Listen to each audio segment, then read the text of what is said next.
Welcome to Luca and Miguel. Enjoy the video.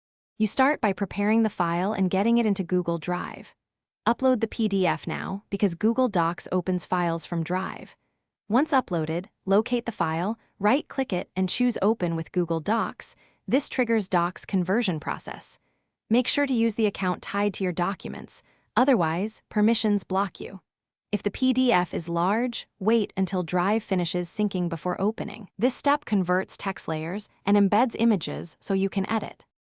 Once the PDF opens in Google Docs, you'll see a converted document that often needs cleanup.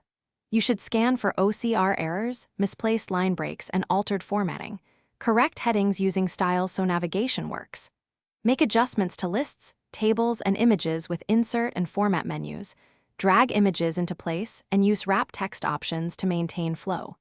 If you need precise spacing, use Format line spacing. These edits turn the converted output into a clean, editable. To finish, review the document, then save or export using File Download as PDF or Word.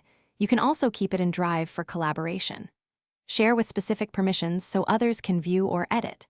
If something goes wrong, for example, text is missing or formatting collapses, upload a flattened PDF, print to PDF first, or run the file through a dedicated OCR app, then reopen in Docs. Make sure your browser is up to date, and clear cache if the file won't load. Thanks for watching and please subscribe. It's the best investment you'll ever make.